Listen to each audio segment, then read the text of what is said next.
peu. Voilà, qui est-ce qui veut prier? Je cherche une prieuse. Vas-y, c'est bon.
toute la louange. Amen.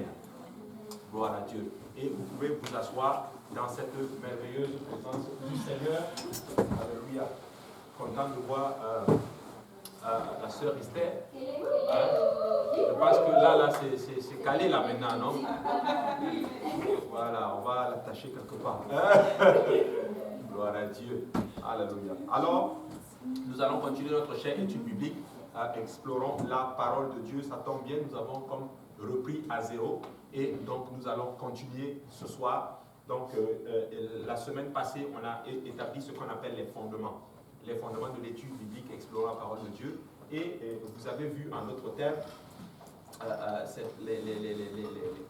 comment on appelle cela, les livres de l'Ancien et du Nouveau Testament. Maintenant, qui peut me dire, on va voir ceux qui ont vraiment retenu. Bon, les anciens, non, vous ne le retenez pas. Alléluia. Combien de livres il y a dans l'Ancien Testament? Combien de livres? Combien? Bon. Il y a En tout. Genèse, Exode, En tout, il y en a 39. Il y a 39 livres. On avait trouvé la technique pour trouver ça. Bon, pas 3 fois 9, mais... Ok, bon. Old Testament. Donc, Old, 3 lettres. Testament, 9 lettres. 3, 9, 39. Amen. Mais pour trouver ce qui est dans le Nouveau, tu vas faire 3 fois 9 et ça fait 27 livres. Donc, il y a 27 livres dans le Nouveau Testament. Amen. Et quand on fait la somme des deux, ça fait combien? 39 plus 27, ça fait... Bon, les anciens, vous pouvez y aller. Ça fait 39 plus 27, ça fait 66 livres. Il y a 66 livres dans la Bible. Amen. Alléluia. Et c'est important. Et bon, c'est pas vraiment, même si vous ne savez pas ça, vous allez aller quand même au ciel, mais vous voulez quand même les savoir. Amen. Très important. Gloire à Dieu. Vous savez, les musulmans, ils savent combien de chapitres il y a dans leur livre. Amen. Donc nous, les chrétiens, nous devons connaître notre Bible. Amen. Donc ça, c'est important. Maintenant, on avait vu Old Testament qui avait 39 livres et on avait vu aussi, en d'autres termes, qu'il y avait... Il y a combien de testaments d'ailleurs dans la Bible? Il y en a 2. Lesquels? L'Ancien et le Nouveau. Très bien. Donc ça, c'est bon de comprendre cela. Voilà. Juste m'assurer que je suis bien. Et on avait vu que le Nouveau Testament pouvait être subdivisé en combien de parties? En 4 parties. En 4. Ok. En 4. En 4 parties. La première partie. L'innocence. Ouais, la période de l'innocence, qui parle de Adam et Ève. Amen. Quand ils sont dans le jardin, ils étaient innocents. Amen. Voilà. Et on avait vu que l'innocence, on peut le représenter comme l'état d'un quelqu'un que vous connaissez qui est vraiment innocent. Un bébé, un enfant, il ne sait pas ce qu'il fait. Donc ils étaient dans cet état-là. Et la deuxième partie, la conscience, très bien, la conscience, qui va de la chute de l'homme. Au moment où l'homme a désobéi à Dieu, sa conscience a été réveillée, en d'autres termes, et ça parle de la chute de l'homme à Abraham. Donc ça, c'était la deuxième partie, donc la partie de la conscience. La troisième partie, c'est là. Les patriarches, c'est écrit, hein? Voilà, les patriarches. Les patriarches, ça va de Moïse, de Abraham plutôt à Moïse. Qu'est-ce que ça veut dire, patriarche? Des prophètes, mais on veut le patriarche, c'est en fait un terme pour dire. Hein, c'est plus les hommes qui dominent que les femmes. Non, pas ça. Mais, dire que genre c'est quand on dit que quelqu'un est un patriarche. Comme des ancêtres.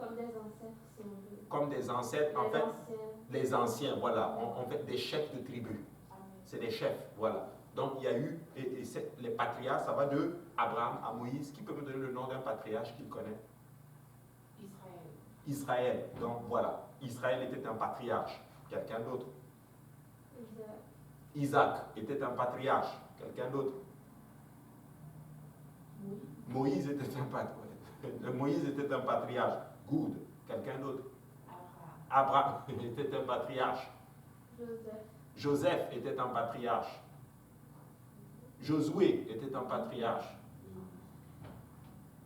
Oui, Élie, oui, on peut dire ça, oui, parce qu'ils sont toujours dans cette période-là. Oui, on peut voir ça. Oui, Aaron était un patriarche. En fait, ça va d'Abraham à Moïse. Les 12 tribus là. Ruben, Siméon, Benjamin, les Issachar, Gad, toute l'équipe là, c'est des patriarches. Vous comprenez? C'est des chefs de tribus. Amen. Et on a la loi et les prophètes. La loi et les prophètes, c'est de Moïse à notre Seigneur Jésus-Christ.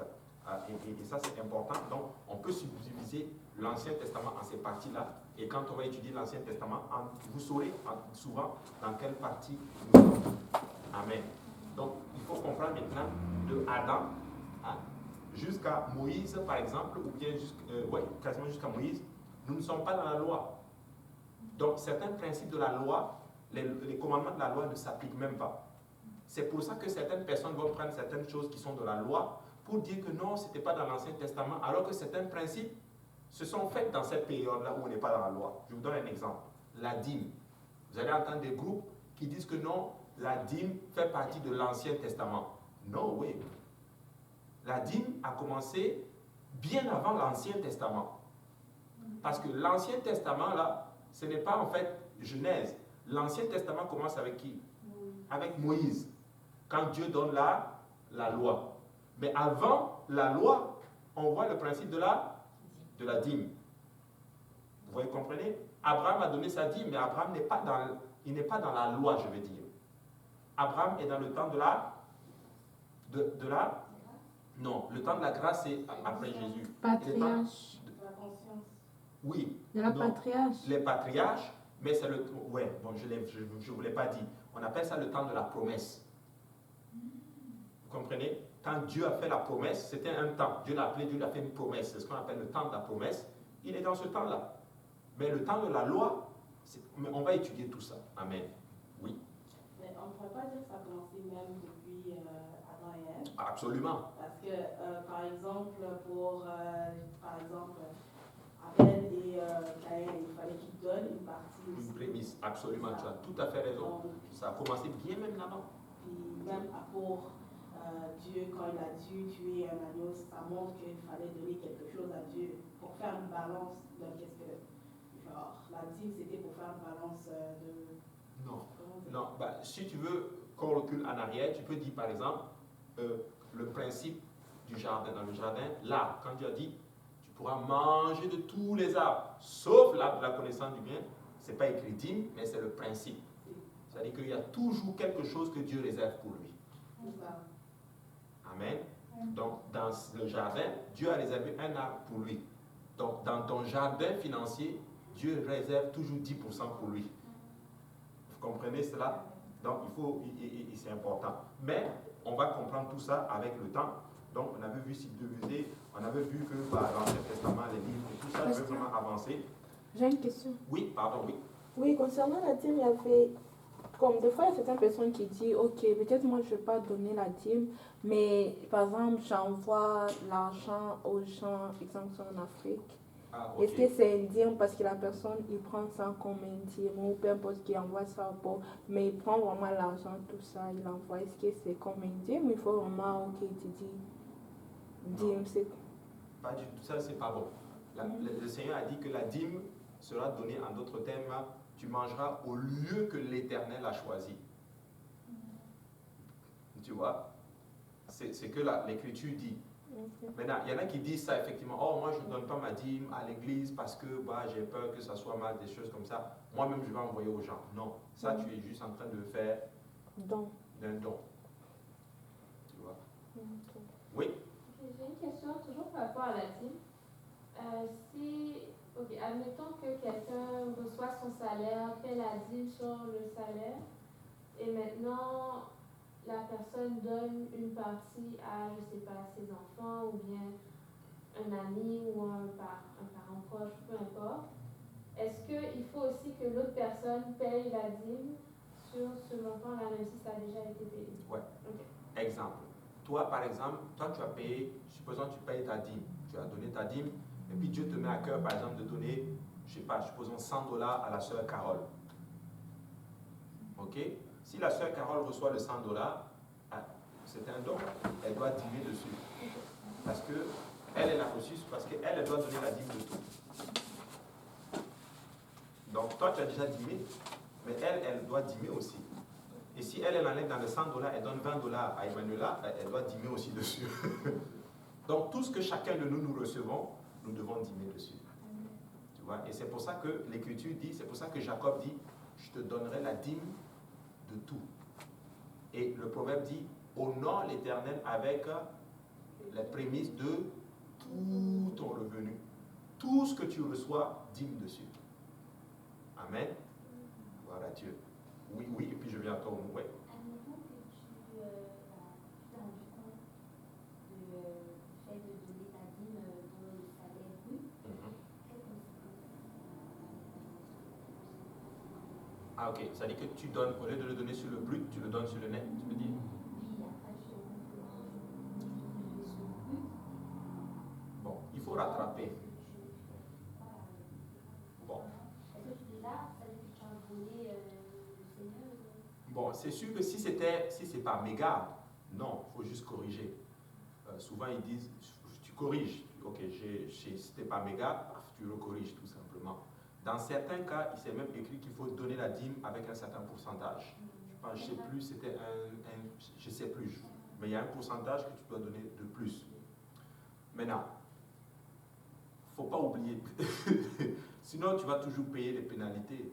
Et le principe, nous le voyons, si tu oublies de payer ta facture, il y a des intérêts, donc c'est pratiquement le même principe. Donc il faut faire attention, ne pas oublier.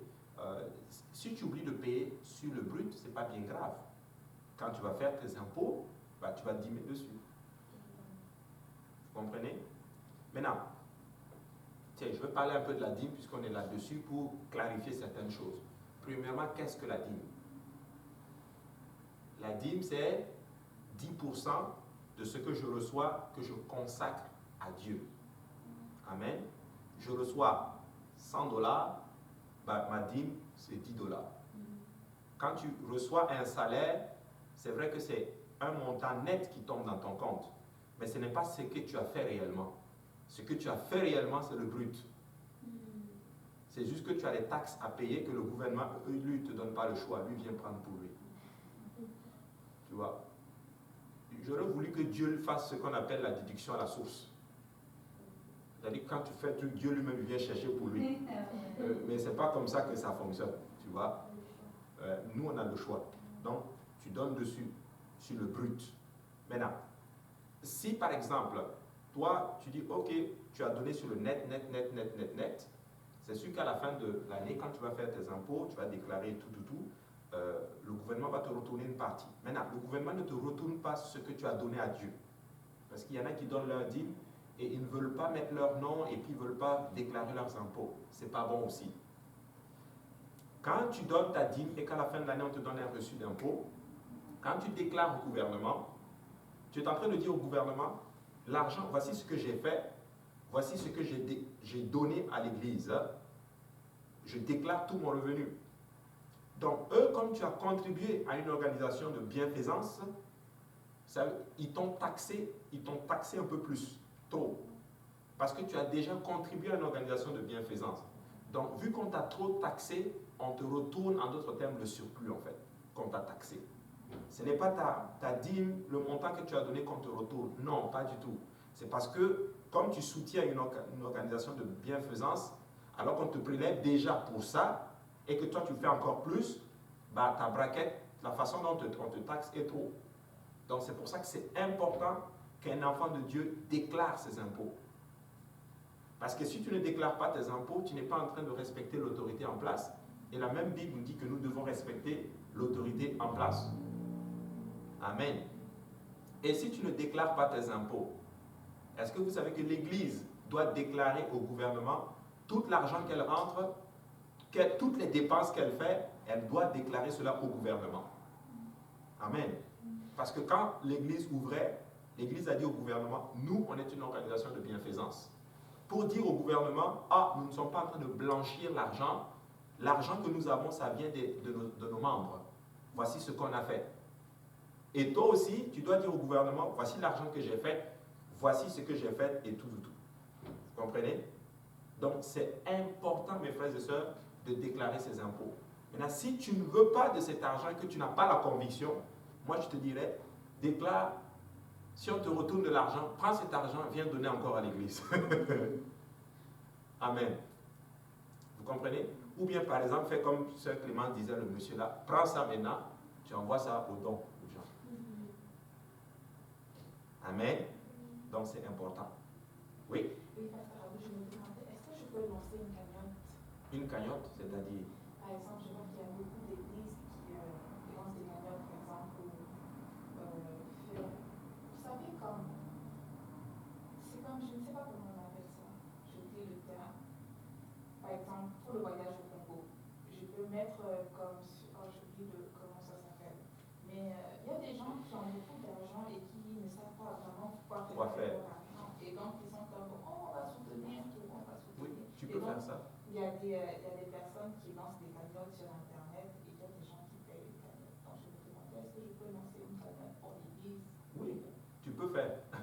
Tu peux faire. Tu peux même aller voir à ton travail, dire à ton travail, oh, moi, par exemple, je sais que vous soutenez, par exemple, les organisations caritatives, par exemple. Moi, est-ce que vous voulez soutenir mon église?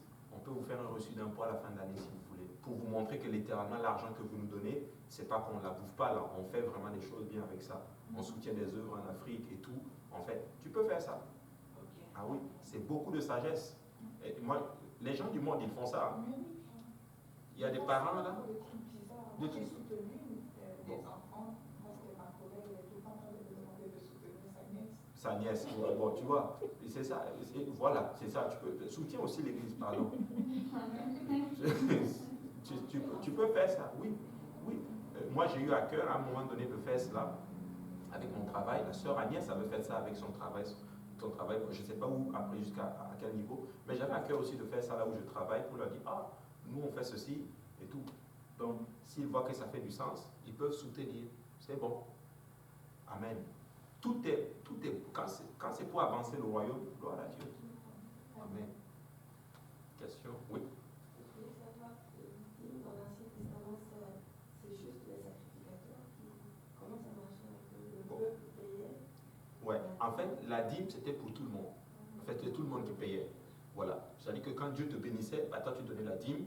Mais le sacrificateur, quand lui, parce que la dîme, c'était pour les sacrificateurs. Mais eux, ils donnaient ce qu'on appelle la dîme de la dîme. Donc, quand eux aussi prenaient, on leur donnait leur dîme, ils prenaient et puis ils enlevaient aussi encore la dîme là-dedans. Donc, tout le monde devait payer la dîme.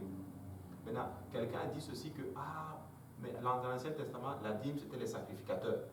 Malachie 3,10, là. Vous connaissez ce passage?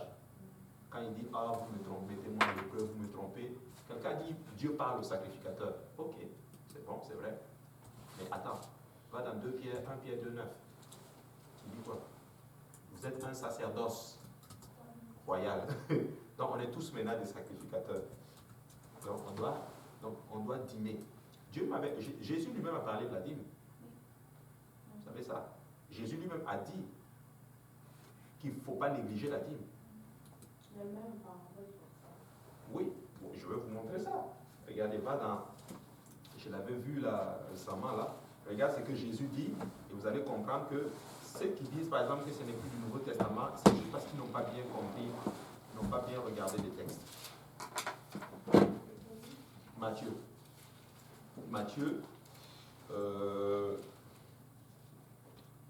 Va dans Matthieu 23. Tu vas lire à partir du verset 23. Matthieu 23. Malheur à vous, spécialistes de la loi et pharisiens. Déjà, qui parle ici? Jésus. Jésus. Si tu veux savoir, tu peux le lire, tu peux déjà remonter. Mais c'est Jésus qui parle. Amen. Vas-y. Parce que vous versez la dîme de la menthe, de l'année et du cumin, et que vous laissiez ce qu'il fallait pratiquer, sans négliger le reste. Conducteurs aveugles, vous filtrez vos boissons pour éliminer le moucheron, mais vous avalez le chameau. Pause. Quand tu lis ça, c'est un peu difficile à comprendre. Hein. On va lire mot par mot et puis vous allez comprendre. Hein? Maintenant, regardez ceci.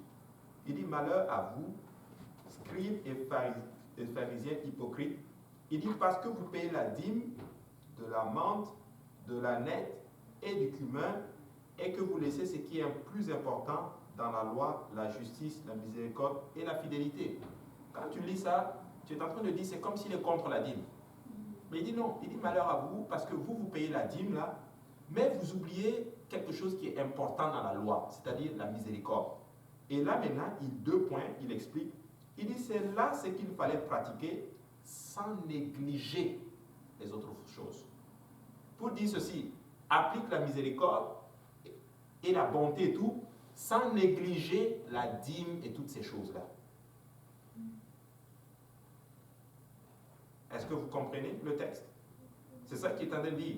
Il dit, vous devez pratiquer la bonté et la miséricorde sans négliger la dîme. Il dit, mais si tu pratiques la dîme et que tu négliges la miséricorde, Jésus dit que tu es hypocrite. Vous comprenez le texte? Donc Jésus n'est pas en train de dire qu'il ne faut pas faire ces choses. Il est en train de dire qu'il ne faut pas faire ces choses et puis négliger certaines choses importantes. C'est-à-dire la miséricorde. Parce que c'était ça le spécialiste, les pharisiens. Ils donnaient leur dîme, mais ils n'aimaient pas les gens. Ils n'avaient pas la miséricorde. Ils ne pardonnaient pas. Jésus dit non, ce n'est pas comme ça que ça fonctionne. Oui, il faut pratiquer ces choses, mais ne négligez pas ça. Vous comprenez? Donc c'est important. Jésus lui-même a payé ses taxes. Avec le poisson. Et il a dit lui-même, donnez à Dieu ce qui est à Dieu, à César ce qui est à César. Qu'est-ce qu'il était en train d'expliquer ici? Tes taxes là, paye-les, paye tes taxes au monde, paye tes taxes à Dieu aussi. Si je comprends bien le français. Il est en train de dire, un enfant de Dieu doit payer ses impôts. Faut pas, même les impôts, il faut payer à Trudeau ce qu'il lui doit. De toute façon, ici, tu n'as pas le choix. Tu n'as pas le choix. Mais à Dieu aussi, il faut payer tes impôts. Donc, Jésus dit, donnez à Dieu ce qui est à Dieu et à César ce qui est à César. Amen. Donc, c'est important. Donc, la dîme, on a le fait, c'est 10%. Maintenant, si tu as donné sur le net pendant toute l'année, ce n'est pas bien grave. Quand tu vas déclarer et qu'on va te redonner ce que tu peux dîmer encore dessus maintenant, puis là maintenant tu es correct. Mais c'est souvent très compliqué. Moi je te dis, pour ne pas te casser la tête, dîme sur le brut. Amen. Dîme sur le brut. C'est important. Moi je n'ai pas vu quelqu'un, à moins que tu gères mal les 90 autres qui te restent. Je t'assure, tu dîmes réellement, tu gères bien le 90 qui te reste, non, tu t'en sors très bien. Et Dieu te bénit au-delà même de tes pensées. Ah oui. Moi, quand je suis venu à Dieu, j'étais très endetté. Quand je dis endetté là, c'est vraiment endetté. Jusqu'à ce que mon dossier était même recouvrement. On m'appelait, il y avait différents types de recouvrement qui m'appelaient à chaque fois. C'était grave. Je gagnais 35 dollars par mois, comme on voyait. J'avais un loyer de 450 dollars, y compris les factures, ça faisait 450 dollars. C'est pas du tout assez. Par mois, j'avais ma passe. J'ai fait une session sans passe. Pour le recouvrement, comme si tu veux faire un don de bienfaisance, c'est 100 dollars et plus. Bon, tu vois. Mais pour vous montrer la puissance de Dieu, j'ai fait toute une session. Je quittais Édouard Montpetit, proche de l'autoroute, et j'allais à pied à l'université, même en plein hiver. Un jour, quelqu'un me demande, mais pourquoi tu ne prends pas le bus? J'ai dit, non, j'aime bien marcher. Je ne voulais pas lui dire que c'est parce que je suis fauché. Ah oui. Après, quand ça allait au recouvrement, il m'appelait, j'ai fait une entente avec eux, je pense que je les payais 100 dollars par mois. Donc 875, enlève 450 dollars, enlève 100 piastres, il reste 200 et quelques. La passe, 50 dollars. Maintenant pour manger. Téléphone. C'était terrible. Ah oui, mais vous avez... Oui. C'était 800 par mois ou au-dessus? Non, par mois. Quand j'étais étudiant, oui. C'était terrible. Il y a des moments, le 27 du mois, je me rappelle une fois, je n'avais plus rien, même à manger. Je suis rentré, j'ai dit, ok, j'ai regardé mon répertoire, j'ai dit, hey, je vais demander $20 à tel, s'il peut me prêter. J'appelle l'autre, lui dit que non, c'était un grand frère, il dit que ma paye n'est pas encore tombée. J'ai dit, oh non, ça c'est fini pour moi. Et là, Dieu m'avait béni ce jour-là. J'ouvre le placard et j'ai vu des pâtes qui restaient avec du curry. Je vous dis, j'ai bouilli les pâtes, j'ai mis l'huile et c'est tellement bon ce truc. Ça te remplit et puis ça te fait que tu peux tenir même une journée, 2 jours avec ça. Ah, c'est comme ça. Et quand j'ai donné ma vie à Jésus, lui, il me dit, donne-moi 10% de ça encore. J'ai dit, mais on va aller où? C'est ça. Donne-moi 10% sur les 815 là. Je dis, mais c'est-à-dire que, pourtant, moi, j'ai regardé l'église, c'était belle. J'étais à Saint-Laurent. Je dis, waouh, regarde, le pasteur est toujours en costume, l'église est belle. Ils n'ont pas besoin de mon âge. Mon pasteur ne m'a jamais dit paye ta dîme. Il a enseigné seulement dessus. Mais Jésus m'a convaincu. J'ai dit, je vais te faire confiance. Je vous assure, Dieu m'est témoin. La première fois que j'ai mis l'argent dans l'enveloppe, aller déposer dans l'offrande, il y avait une joie en moi. Mais je vous assure, il ne m'a jamais laissé tomber. Jamais. Il a commencé à me bénir. L'été qui a suivi, paf, j'ai eu un travail dans le déménagement. J'étais rendu à une place où je faisais des fois $25 de l'heure. Mes factures ont commencé à être payées. Et après ça, j'ai fini. Après, j'ai eu un travail, $11,50 de l'heure. Et dans les $11,50 de l'heure, je suis sorti de toutes mes dettes. L'argent a commencé à arriver. Au fur et à mesure, Dieu ne m'a plus jamais laissé tomber. Tu sais, si tu es fidèle à Dieu, il va être fidèle avec toi. Amen. Je n'ai plus jamais manqué de quoi manger. Et je mangeais très bien. Et Dieu me bénissait à un niveau que j'avais même assez d'argent même pour contribuer quand on faisait l'étude biblique du lundi là. Que vous voyez là. Parce que ça a commencé chez Apo. On cotisait entre nous pour faire la nourriture. Amen. Si tu donnes à Dieu, sincèrement, tu gères bien le reste, il va te bénir. Tu vas sortir. Moi, je trouve que les gens disent, oh, mais si je n'ai plus rien. C'est quand tu n'as même plus rien, c'est là même qu'il faut dîmer. Et tu vas voir que Dieu va te bénir. Amen. Très important. Oui ou non?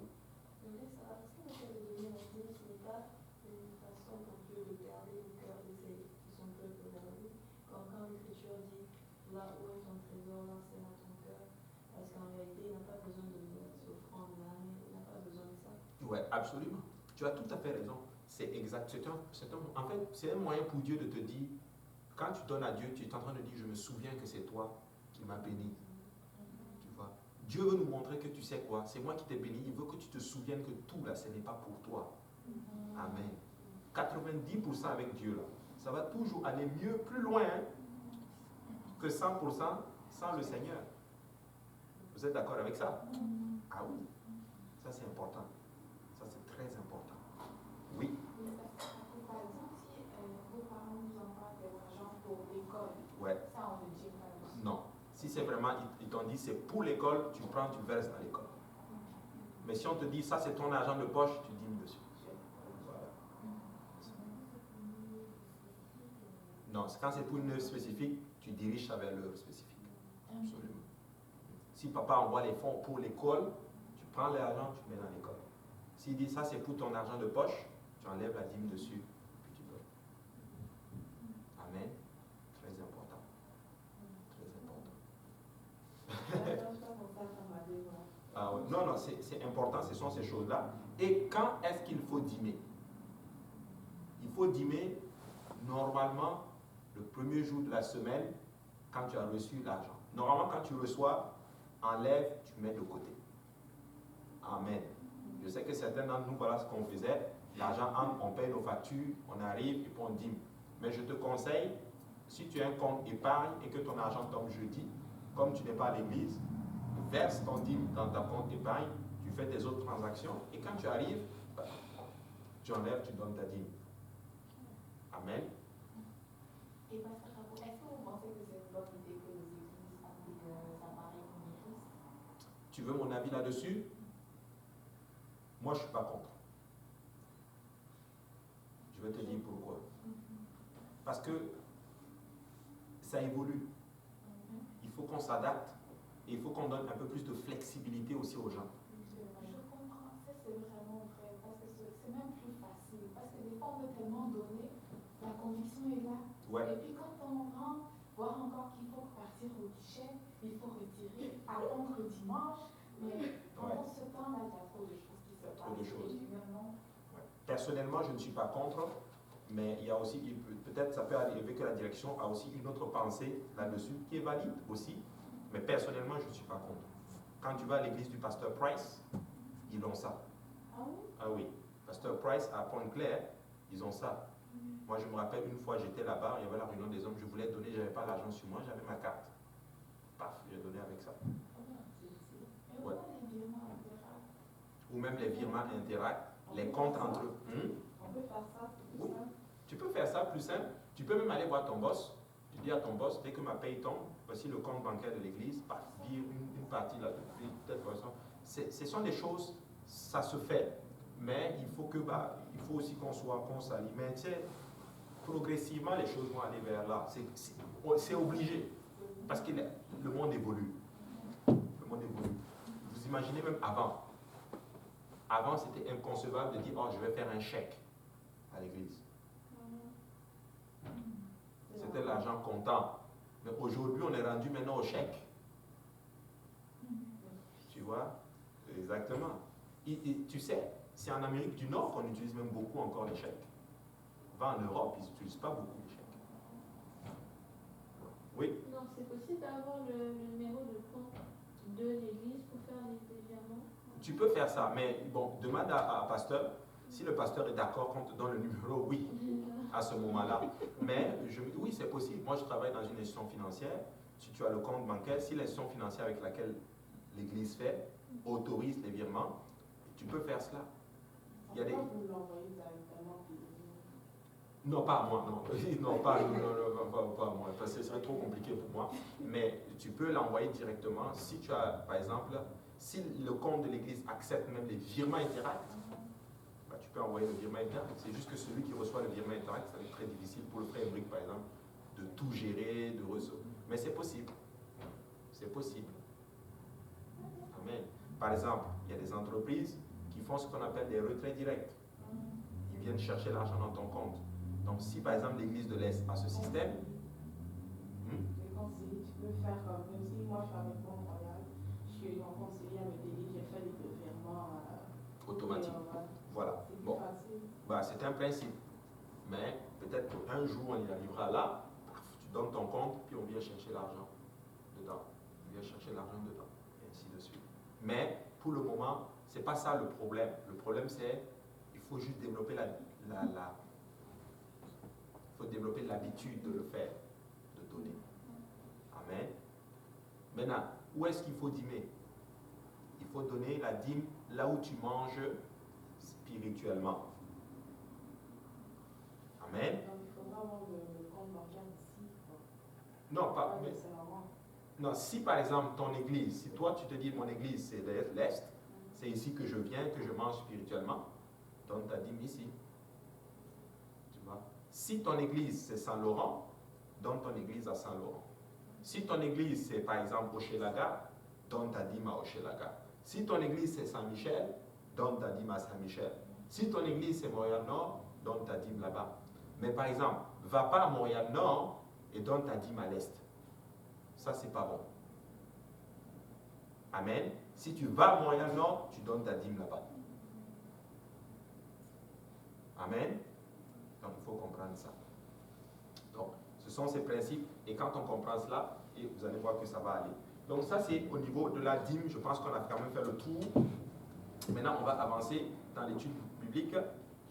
Voilà. Maintenant, on avait vu aussi que Dieu a créé les cieux et la terre. Il a créé tout en 7 jours. On avait étudié le premier jour. On avait vu, la Bible dit au commencement, Dieu créait les cieux et la terre. Et on avait vu que la vérité spirituelle qui est là-dedans, c'est que nous devons mettre Dieu en premier dans toutes choses. Dieu en premier dans notre journée, Dieu en premier dans notre mariage, Dieu en premier dans notre étude, Dieu en premier dans tout ce que nous faisons, nous devons mettre le Seigneur en premier. Et on avait vu qu'est-ce que ça veut dire mettre Dieu en premier. Première chose, quand on dit que Dieu est premier dans ma vie, ça veut dire quoi? Il est premier dans mes finances. Il est premier dans mes finances, Premier dans mon temps. premier dans mon temps, Premier dans mes loisirs. premier dans mes loisirs. Travail, études. Ouais, ça, tu peux mettre ça dans le temps. Donc, premier dans mon temps, premier dans mon programme, premier dans mes intérêts et premier dans les Problème. dans les relations, oui, très bien, tu choisis tes amis pour Dieu. Et premier dans les, Clémence, tu l'as dit, Problème. dans les problèmes. Donc là, maintenant, je sais que Dieu est premier dans ta vie. Si tu mets Dieu premier dans toutes ces facettes-là de ta vie, je sais que Dieu est premier. Donc ça, c'est important. Donc au commencement, Dieu. Dieu créa les cieux et la terre. Et la Bible dit que la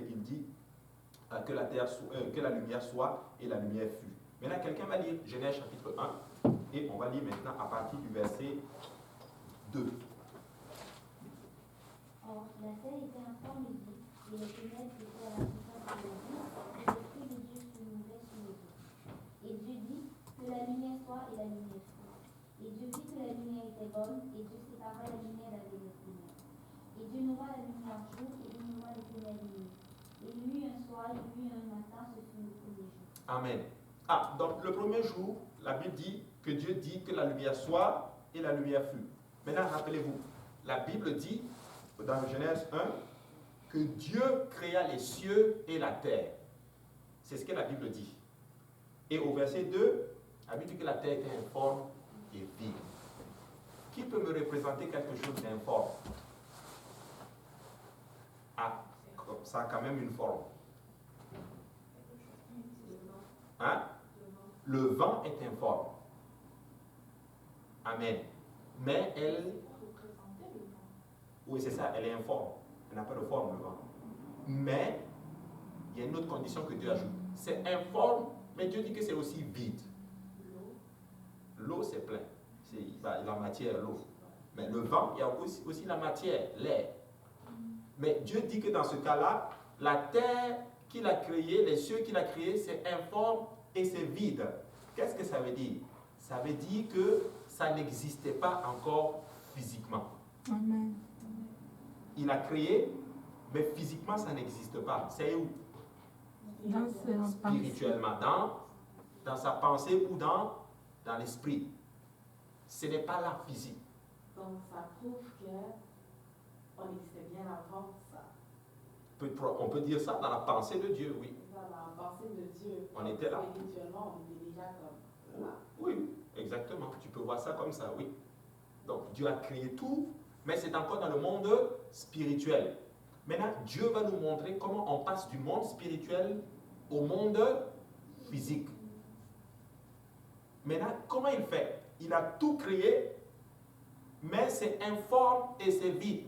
Pour te dire que même toi, ta vie là, elle est informe et elle est vide. Il faut que Dieu fasse quelque chose pour que tu paraisses littéralement physiquement. Et Dieu nous montre dans le verset 3. Qu'est-ce qu'il fait? Dieu dit que la lumière soit et la lumière fut. Qu'est-ce que Dieu a fait ici? Il a appelé à l'existence. Donc il a parlé. C'est la parole qui a amené ce qui a été créé à l'existence. C'est pour ça qu'on dit toujours que nous avons besoin de quoi? De la parole de Dieu. Parce que la parole de Dieu amène ce qui est dans l'esprit à existence. C'est pour ça qu'il faut un équilibre entre la parole et l'esprit de Dieu. Donc l'esprit de Dieu peut bouger parce que la Bible dit, au commencement, Dieu créa les cieux et la terre. La terre était informe et vide. Il y avait des ténèbres à la surface de l'abîme. Et la Bible dit quoi? L'esprit de Dieu se mouvait au-dessus des eaux. Vous savez, on peut faire tout un enseignement là-dessus. Qu'est-ce que Dieu est en train d'expliquer ici? Quand on dit que l'Esprit de Dieu se mouvait au-dessus des eaux, on n'est pas en train de dire qu'une autre entité bougeait. Donc Dieu a créé et puis il y a une autre entité qui bouge. Non. Quand on dit l'Esprit de Dieu se mouvait, on est en train de dire que Dieu lui-même mouvait. Et je vais t'expliquer ça simplement. Si je dis que le pasteur Abou, il a conduit sa voiture, il est arrivé, il a garé là. Et quand j'ai regardé, j'ai vu la personne du pasteur Abou qui est rentrée dans l'église. Est-ce que c'est correct? Oui. Est-ce que je suis en train de parler d'une autre personne? Non. Quand je dis Abou ou la personne d'Abou, vous êtes d'accord que c'est la même entité? Donc, si je dis Dieu, l'Esprit de Dieu, parce que Dieu est Esprit. Mais quand je dis la personne d'Abou, c'est parce que je suis une personne. Donc, quand on dit l'Esprit de Dieu se mouvait au-dessus des eaux, on est en train de dire Dieu mouvait au-dessus des eaux. Donc, c'est pas encore là que ça a commencé le moment des ténèbres et le ciel, ou c'est à plus tard aussi? Bon, la Bible dit qu'il y avait les ténèbres, mais l'Esprit de Dieu mouvait. Donc, voilà. Ça veut dire qu'il y avait les anges, mais Dieu était comme, par exemple, aussi. Parce que les anges sont des esprits. Ouais, les anges étaient déjà créés. Les anges ils étaient déjà créés. Tout a été créé par Dieu. Tout. Voilà. Donc, ce qu'il faut comprendre, quand on dit Dieu, l'Esprit de Dieu, c'est comme si je dis Oumou, la personne de Oumou. Parce que quand je dis la personne, je le lis avec ta nature, qui est une humaine. Donc quand je dis Dieu, l'Esprit de Dieu, Dieu est Esprit.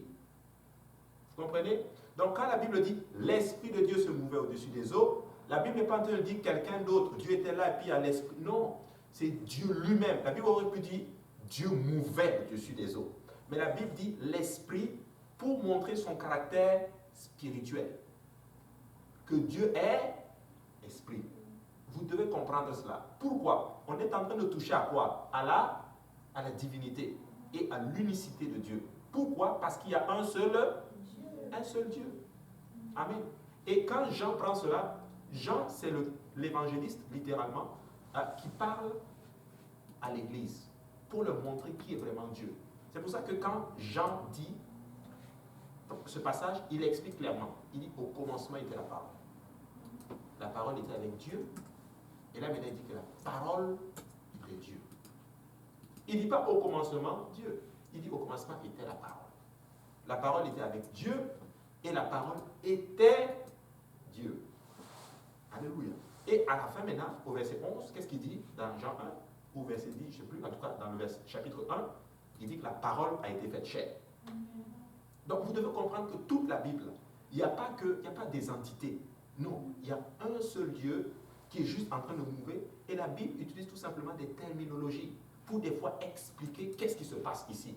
Donc quand la Bible dit l'Esprit de Dieu se mouvait, vous comprenez que la Bible veut nous montrer que c'est un caractère, comment? Spirituel. Quand je dis l'Esprit de Dieu est ici, vous comprenez que je suis en train de dire c'est un caractère spirituel que Dieu est en train de travailler d'une façon que l'œil humain ne voit pas.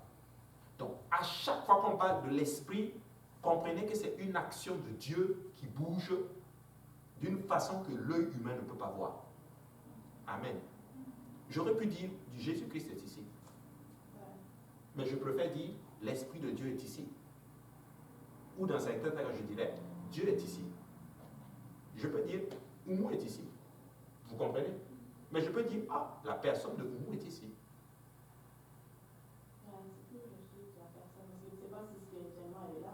Bon, là, physiquement, en tout cas, c'est sûr qu'elle est là. Donc, si physiquement elle est là, on peut dire la personne Oumou est là. Vous comprenez? Alléluia. Donc, il faut comprendre ces choses-là. Donc, la Bible, c'est pour ça qu'on va toucher à l'unicité. La Trinité n'est pas un concept biblique. Pas du tout. La Bible a toujours prêché, a toujours présenté un Dieu unique qui œuvre de différentes facettes. Amen. Donc, quand vous comprenez ces choses-là, vous allez voir que ça va vous enlever beaucoup de confusion. Dès Genèse, la Bible est en train de nous présenter dès les premiers chapitres que Dieu, là, il agit spirituellement, il agit d'une façon spirituelle. Son esprit bouge. Amen. Et là maintenant, qu'est-ce que la Bible dit? L'Esprit de Dieu bouge, il a tout créé et son esprit maintenant move. Ça veut dire quoi mouver? Ça bouge. C'est ça, non? Maintenant, il a tout créé. Maintenant, qu'est-ce qu'il va faire pour amener à l'existence? On a dit que c'était la parole. C'est pour ça que j'ai dit qu'il faut un équilibre entre l'Esprit de Dieu et la parole. S'il y a l'Esprit sans la parole, ça tue. Ah oui. C'est comme un acte, quoi. Hein? Un acte. Genre, tu peux le penser, mais il faut aussi agir. Je ne dirais pas comme cela. Mais je veux dire par là, c'est que si on tombe dans le monde, dans le spirituel, sans la parole qui nous donne l'éclaircissement, la façon dont nous allons guider le spirituel, nous allons faire beaucoup, nous allons tomber. Vous comprenez? Il faut qu'il y ait la parole de Dieu. C'est pour ça que vous allez voir dans toutes les églises, en tout cas dans les églises apostoliques, qu'est-ce qui vient en premier? L'unicité de Dieu. Il y a la prière, mais quand on commence le service, ça commence par l'adoration. Pourquoi? Pour faire tomber l'esprit. Et après cela, il y a la parole de Dieu, la prédication. Mais même dans les combats de Dieu, Judas partait tout le temps en Dieu. Judas, c'est louange. C'est la louange. Hein? Bon, dans les combats, la parole, ouais. Mais pour dire par là que, vous savez, excusez-moi, hein, je vais prendre ta question après, puis s'il y a des questions aussi. Excusez-moi, hein, je ne suis pas contre ce qu'on fait. Okay? Je ne suis pas contre. Mais moi, des fois, j'ai un regard, permettez-moi aussi des fois d'être un peu critique. Vous comprenez? Des fois, l'Esprit de Dieu bouge à l'église. Amen. Et c'est bon. Les gens dansent, on danse, on danse, on danse, on danse.